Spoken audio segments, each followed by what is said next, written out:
Muito bem. Chegou a hora de nós continuarmos o nosso estudo bíblico. Eu espero que você já tenha aí a sua Bíblia e um coração preparado para ouvir a voz de Deus. Vamos a isso?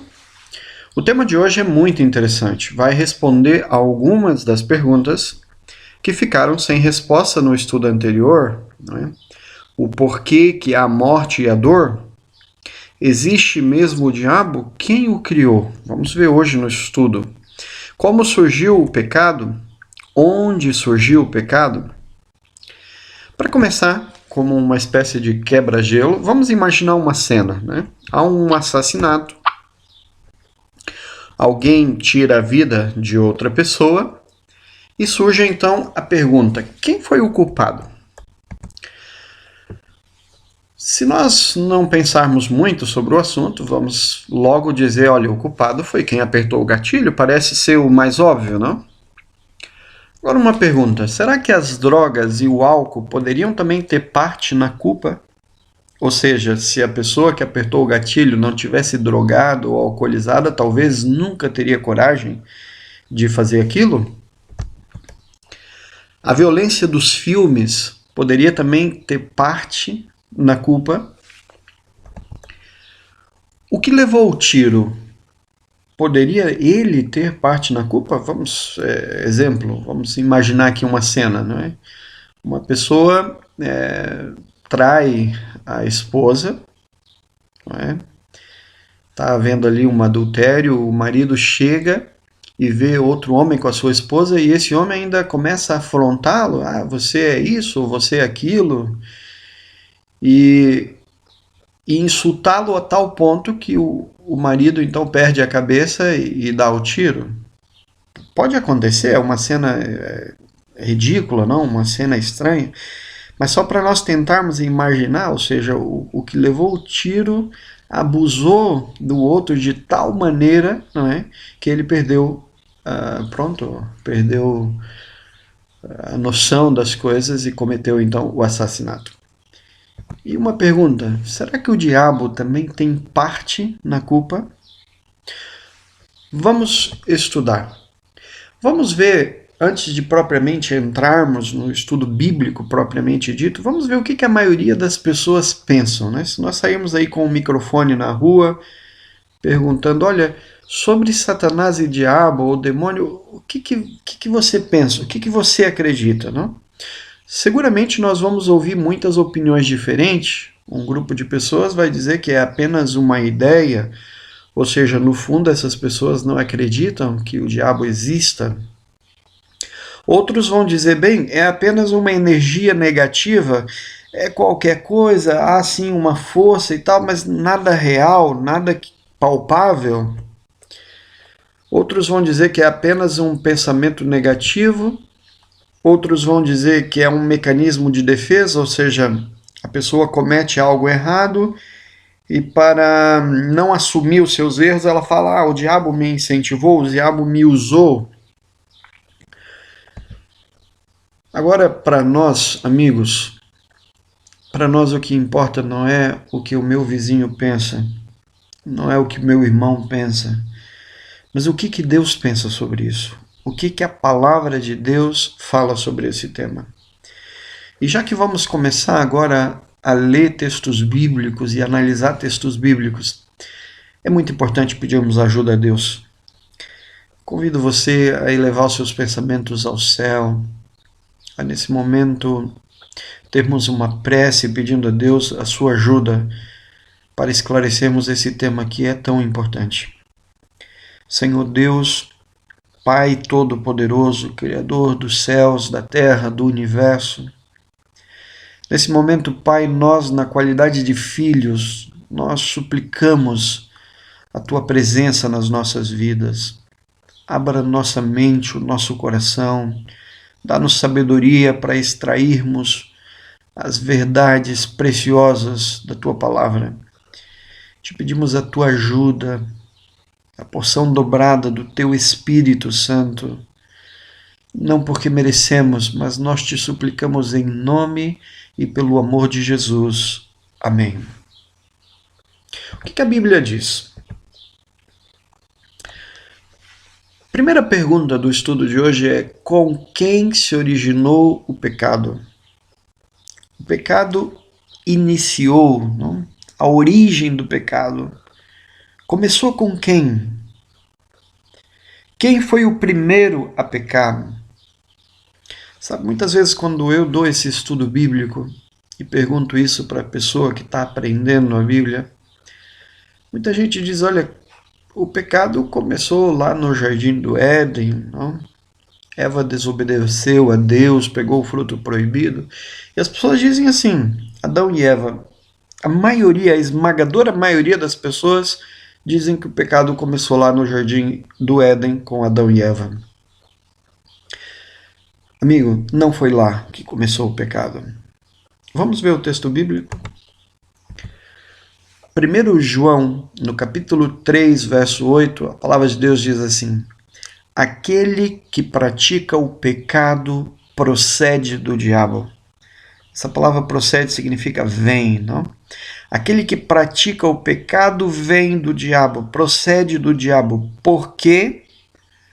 Porque o diabo vive pecando desde o princípio.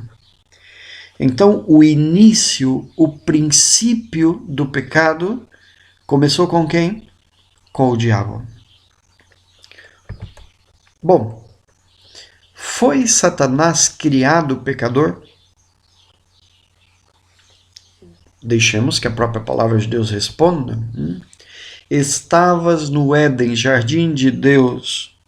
De todas as pedras preciosas te cobrias, tu eras querubim da guarda ungido, e te estabeleci.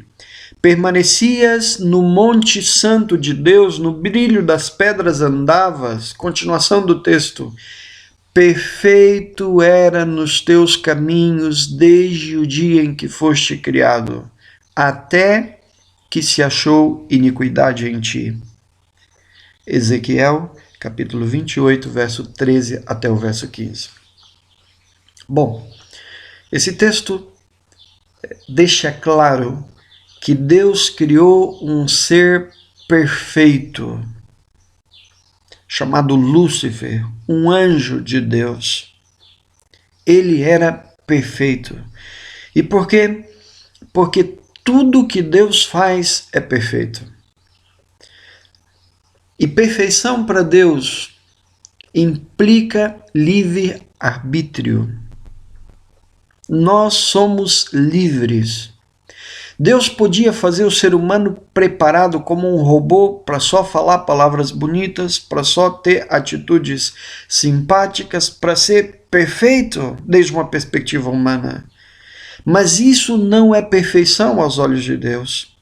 Perfeição aos olhos de Deus é criar um ser e dar a ele liberdade para fazer o que ele entender que é o melhor.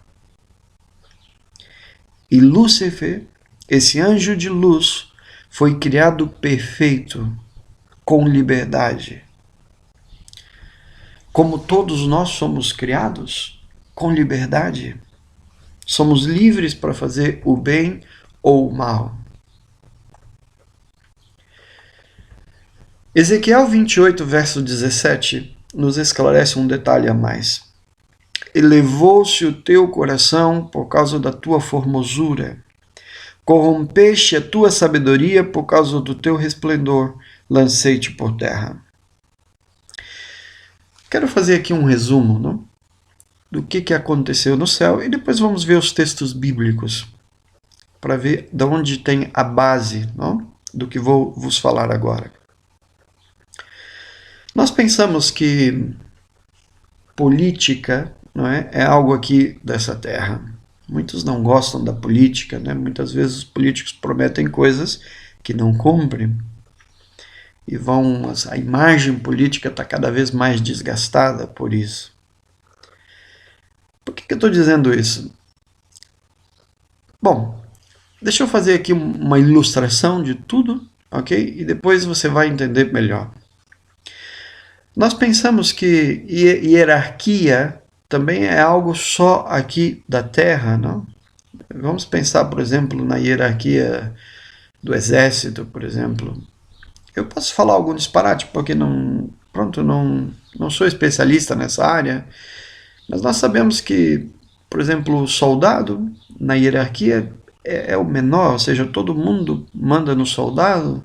Depois pode ser que venha o cabo, tenente, capitão, não sei qual a ordem certa, mas finalmente chega lá o general que manda em todas as pessoas. Hierarquia. E, infelizmente, a hierarquia humana muitas vezes é usada de maneira incorreta, não? E alguns até têm medo da hierarquia, mas hierarquia é uma coisa divina, é uma coisa celestial, foi instituída pelo próprio Deus.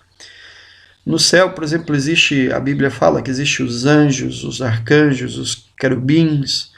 Claro que o mais alto cargo do céu é Deus. Não? Deus, ele está no cargo principal do céu.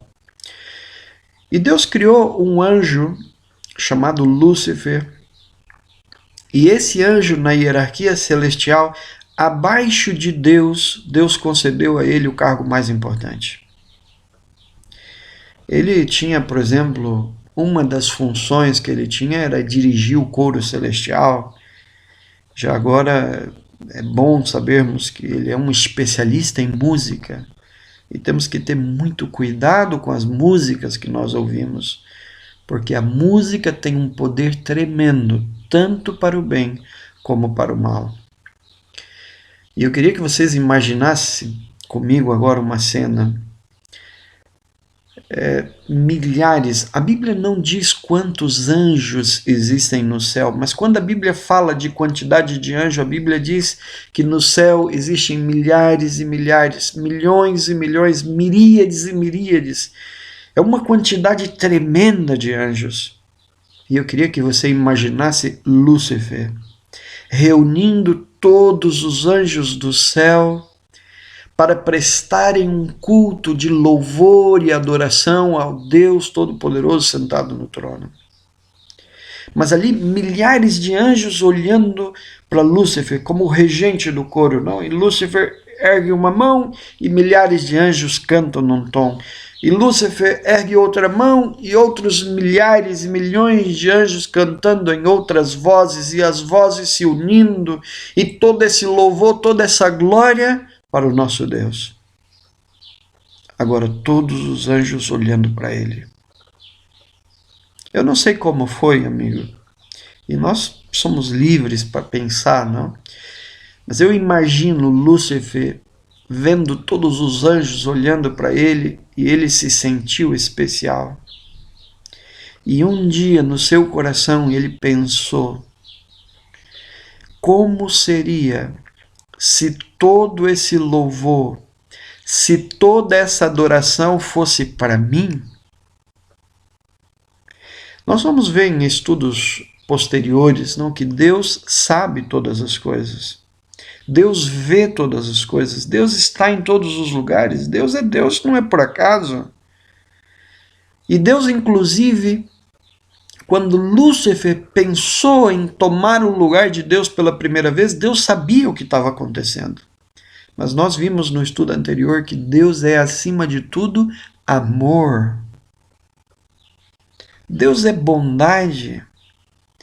E Deus deu um tempo para Lúcifer pensar melhor sobre o que ele estava tentando no seu coração, e ele ia se arrepender, não? Um tempo, uma oportunidade de perdão para ele pensar, isso é loucura, não?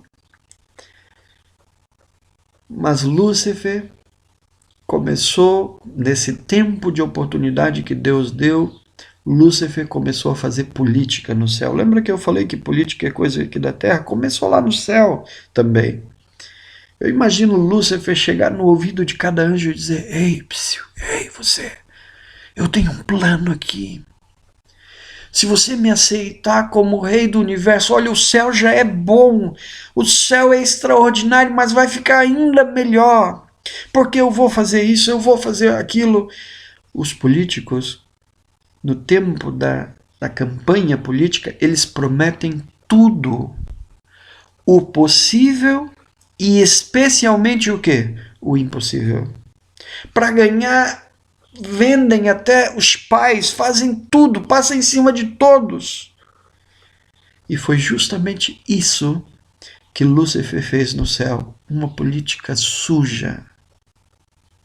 Começou a falar mal de Deus, colocar em xeque o governo de Deus, dizendo que ele poderia ser melhor administrador do que Deus. Agora vamos ver uma coisa, amigos. Vamos analisar aqui. Deus deu um tempo de oportunidade. E em vez dele aproveitar a oportunidade, ele estragou ainda mais as coisas. Porque agora começou a fazer política, falar mal de Deus. E eu imagino Deus fazendo uma reunião com todos os anjos do céu e dizendo algo mais ou menos assim. Seguro que Deus não falou isso, ó. Não vamos tampar o sol com a peneira. Eu não sei quais foram as palavras que Deus usou, mas Deus disse algo mais ou menos assim: olha, chegou a hora da verdade. Quem entender que Lúcifer deve ser o governador supremo do universo, vai para o lado dele. E quem entender que eu devo continuar administrando o universo, vem para o meu lado. E nesse momento, amigo, milhares e milhares de anjos foram para o lado de Lúcifer. Vamos ver alguns textos bíblicos. Vamos avançar no estudo. O que queria esse anjo de luz? Qual era o desejo dele, não? Como caíste do céu, ó estrela da manhã, filha da alva?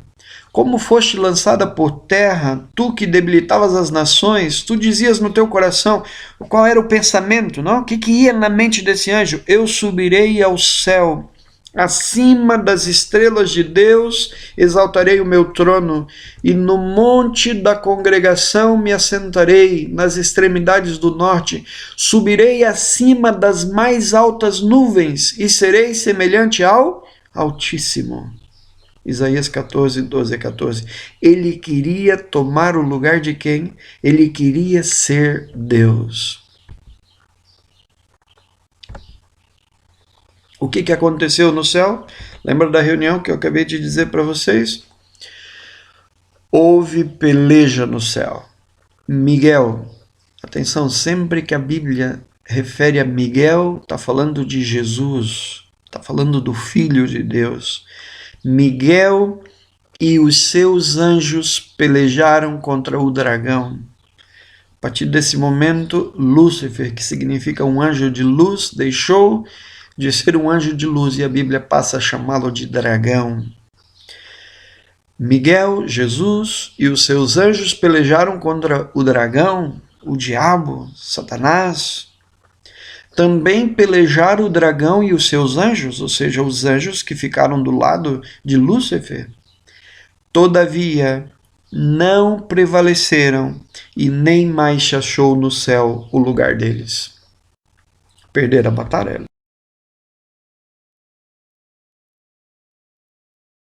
Antiga serpente Satanás, todo mundo, sim, foi atirado para a terra e com ele os seus anjos. Apocalipse 12, versos 7 a 9. Viu-se também outro sinal no céu, e eis um dragão. A sua cauda arrastava a terça parte das estrelas do céu, as quais lançou para a terra. Apocalipse 2, verso 3 e 4. Nós vamos estudar mais para frente, ok? Especialmente o livro de Apocalipse tem muitos símbolos, mas mais para frente vocês vão entender, ok? Que nesse texto que acabamos de ler, nós vemos a quantidade de anjos que aceitaram as mentiras de Satanás. A terça parte das estrelas do céu. Em muitos textos bíblicos, ok, os anjos são chamados de estrelas do céu. Então a terça parte, né, o dragão conseguiu arrastar, conseguiu levar com ele, com as suas mentiras, não? Com as suas insinuações. Agora, é claro, terça parte É como se fosse de cada 9, 3, ok? Não é exatamente isso, mas como se fosse. E amigo, eu quero dizer isso para dizer que, olha, para cada anjo mau, não, que aceitou as maldades, existem pelo menos 3 bons, 3 que estão ao lado de Deus. Mas sabe, mesmo que todos os anjos ficassem contra Deus, o mais importante para mim e para você é ficar do lado de Deus. Deus é o mais importante.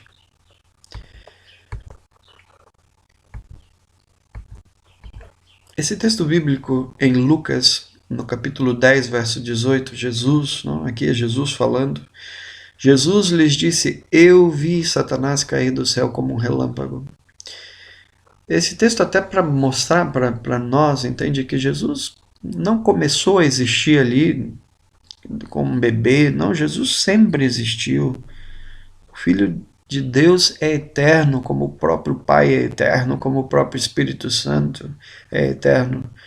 E Jesus estava lá nesse momento em que Satanás perdeu a batalha do céu e foi atirado para a terra. Jesus viu isso. Olha esse outro texto que encontra-se no livro de Judas, um livro antes de Apocalipse. Judas não tem capítulos, tem só versos ou versículos. E Judas, no verso 6, a palavra de Deus diz assim: E a anjos, os que não guardaram o seu estado original, mas abandonaram o seu próprio domicílio, ele, aqui ele Deus, ok? Ele tem guardado sobre trevas em algemas eternas para o juízo do grande dia. É verdade, amigos, que Satanás e os seus anjos têm feito a vida caótica neste mundo, têm provocado todo tipo de miséria, incentiva os jovens a usar drogas, faz de tudo para que os casais se divorciem, que as famílias acabem, que as igrejas sejam destruídas. Os filhos de Deus são perseguidos neste mundo. Mas um dia esses anjos vão pagar caro por tudo que eles têm feito. O juízo do grande dia vai chegar. Por que Satanás pecou? Olha que texto importantíssimo esse, João 8:44. Aqui há uma advertência para nós. Hein? Vejam bem o que o texto diz. Vós sois do diabo, que é vosso pai, e quereis satisfazer-lhes os desejos. Gente, que texto forte. E esse texto está na Bíblia. A Bíblia é para mim, é para você, para os cristãos. Deus olhando para nós e dizendo: olha, vós sois do diabo, mas que texto difícil, que mensagem difícil de ouvir é essa? Que é vosso pai querer satisfazer-lhes os desejos. E agora a Bíblia explica, não? Ele foi homicida desde o princípio e jamais se firmou na verdade, porque nele não há verdade. Quando ele profere mentira, quando ele fala uma mentira, fala do que lhe é próprio, porque é mentiroso e pai da mentira. A grande advertência que Deus quer fazer para mim e para você nesse momento é que quando nós mentimos, quando nós não falamos a verdade, nós estamos aceitando o diabo como nosso pai. Então, por favor, não existe isso de mentirinha, mentira branca, como alguns dizem. Não, nós, os filhos de Deus, temos que viver a verdade, ensinar a verdade, falar a verdade, custe o que custar. Eu não estou dizendo com isso que você tem que sair aí magoando as pessoas. Mesmo a verdade, ela pode ser dita com amor, com carinho, na hora certa, no lugar certo. Porque tem gente, eu falo a verdade, eu falo o que penso e sai magoando toda a gente. Cuidado. Agora, quando você sabe que uma coisa não é verdade e você fala, você mente, você está aceitando o diabo como teu pai. Texto forte esse, né? João 8:44. Onde está a verdade? João 17 diz assim: santifica-os na verdade, a tua palavra é a verdade. Se você quer encontrar a verdade, abra a Bíblia. E qual foi o problema de Satanás? Embora ele conhecia a verdade, ele vivia na presença da verdade, ele não se firmou na verdade, ele não perseverou na verdade. E essa foi a ruína dele, e pode ser a nossa ruína também. João 5,39: examinai as Escrituras, porque julgais ter nela a vida eterna, e são elas que dão testemunho de mim. Como era a terra antes do pecado? Gênesis 1,31, a palavra de Deus diz: viu Deus tudo quanto fizera, e eis que era muito bom. E Deus fez então o jardim do Éden e colocou nesse lugar paradisíaco um casal que era muito feliz. E Deus deu uma ordem para esse casal. Qual foi a ordem que Deus deu? Vamos ver o texto bíblico, Gênesis 2, 16 e 17.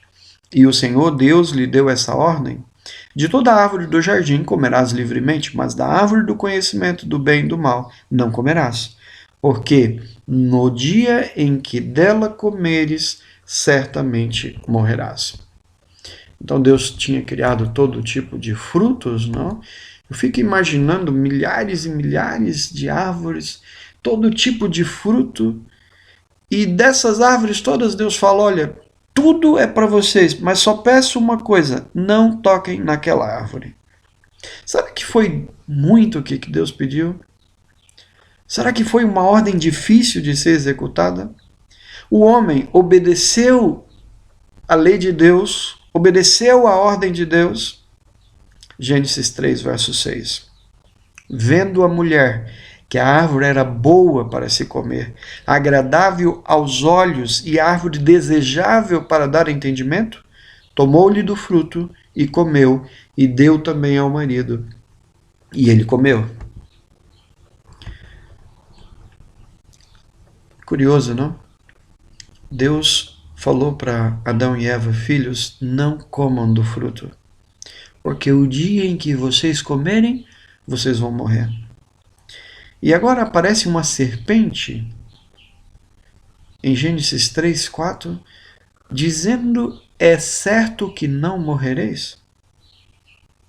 Curioso, Deus diz: morre, e vem a serpente e diz: não morre.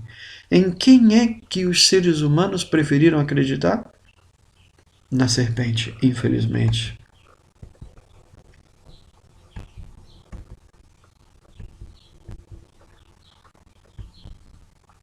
Quais foram as consequências do pecado? Medo. Quando o texto bíblico diz que todos os dias Deus ia visitar Adão e Eva no jardim, no finalzinho do dia, Deus ia lá visitar. E nesse dia, sabendo que Adão e Eva tinham pecado, tinham desobedecido, Deus também foi. Só que enquanto todos os outros dias, quando Deus pisava no jardim, Adão e Eva vinham correndo para abraçar o Senhor, para contar as novidades, nesse dia eles não vieram, eles se esconderam. Então o medo é uma consequência direta do pecado. Outra consequência do pecado, a acusação. Quando Deus chegou: olha, Adão, como é que foi? Adão não pensou duas vezes. A mulher que o Senhor me deu, ou seja, jogou a culpa toda na mulher. E veja bem que no fundo Adão também estava jogando a culpa em Deus, não? A mulher que o Senhor me deu, ou seja, se o Senhor não tivesse criado essa mulher, olha o que o Senhor fez. No fundo, Adão estava culpando a esposa e também a Deus. Deus olha para Eva e diz: Eva, então, como é? A serpente me enganou? Veja bem, colocando a culpa na serpente e ao mesmo tempo em Deus. A serpente que o Senhor criou, se o Senhor não tivesse criado essa serpente. Acusação, amigos. Acusação, uma consequência direta do pecado. A serpente, que era um dos animais mais lindos do jardim, passou a ser um dos animais mais asquerosos, não? A gente não gosta nem de ver uma serpente, todos têm medo da serpente. O surgimento da dor, uma consequência do pecado. Cardos e espinhos, consequência do pecado. E uma das consequências mais tristes do pecado, sem dúvida nenhuma, é a morte. Qual é a maior consequência do pecado? Já vimos, mas vamos ver um texto bíblico, Romanos 5,12. Portanto, assim como por só um homem entrou o pecado no mundo e pelo pecado a morte, assim também a morte passou a todos os homens, porque todos pecaram. Curioso, quando eu vejo esse texto bíblico, né, tem muita gente que diz, eu já ouvi mesmo, ai, quando eu encontrar Eva, eu vou bater na Eva, eu vou acertar as contas com Adão. Amigos, se nós observarmos bem o texto bíblico, é verdade que houve o pecado original, não? Lá no Jardim do Éden, aqui entre os seres humanos. O pecado, na verdade, começou no céu. Eu espero que isso tenha ficado claro no estudo de hoje, não? Estamos terminando o estudo. O pecado começou no céu, mas passou aqui para a terra através dessa escolha que Adão e Eva fez, de desobedecerem a Deus, de desconfiarem de Deus, de duvidarem de Deus. Mas o texto bíblico termina dizendo que a morte passou a todos os homens porque todos pecaram. Ou seja, eu morro nos dias de hoje não foi porque Adão e Eva pecou lá atrás, é porque eu também sou pecador. Eu preciso desesperadamente de um Salvador. Eu preciso de Deus na minha vida. Até que tornes a terra, pois dela foste formado, porque tu és pó, e ao pó tornarás. Gênesis 3, verso 19. Então a pior consequência do pecado foi a morte. Romanos 8, 22 diz, porque sabemos que toda a criação geme e está juntamente com dores de parto até agora. E sabe, amigos, a nossa vida, ela não passa, ela voa, não? A nossa vida é em dias, os dias vão passando e a vida vai se acabando. Mateus 16, 26 diz, que proveito terá o homem em ganhar o mundo inteiro, se o paga com a própria vida? Ou então, que dará o homem em troca da sua vida? Mesmo pessoas ricas, milionárias, chega um momento que elas também morrem, ou seja, o dinheiro não resolve tudo. Satanás, será que Satanás continua enganando? Olha esse texto, 2 Coríntios, capítulo 11, verso 14 e 15. E não é de admirar, porque o próprio Satanás se transforma em anjo de luz. Não é muito, pois os seus próprios ministros, quem são aqui os ministros de Satanás? Os anjos maus que foram expulsos com ele do céu, se transformam em ministros de justiça, e o fim deles será conforme as suas obras, ou seja, como nós comentamos agora há pouco, um dia eles vão pagar por tudo que estão fazendo. E aqui esse texto há uma verdade que está até aqui em vermelho, não? Para nós refletirmos sobre ela. Sempre que a televisão fala de Satanás, não do diabo, mostra um ser, capa vermelha, com chifre, com cauda, com garfo na mão, né? Desenhos animados, novelas, filmes, sempre que vai retratar Satanás, um bicho horroroso. Mas a Bíblia está nos advertindo que Satanás não é um bicho horroroso. Ele se transforma em anjo de luz.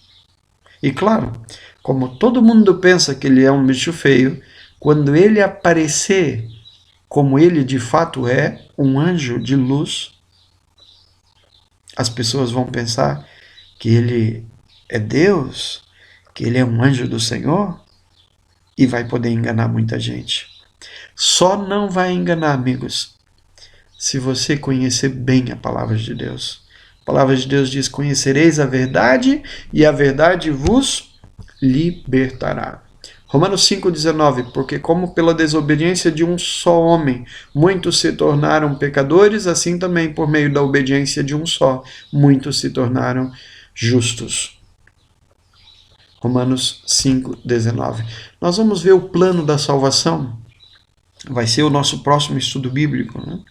Mas já vamos tendo aqui um vislumbre do que vem pela frente. Romanos 5,8 diz: mas Deus prova o seu próprio amor para conosco, pelo fato de ter Cristo morrido por nós, sendo nós ainda pecadores. Jesus conhece você. Jesus sabe de todos os teus pecados e de como você precisa de um Salvador.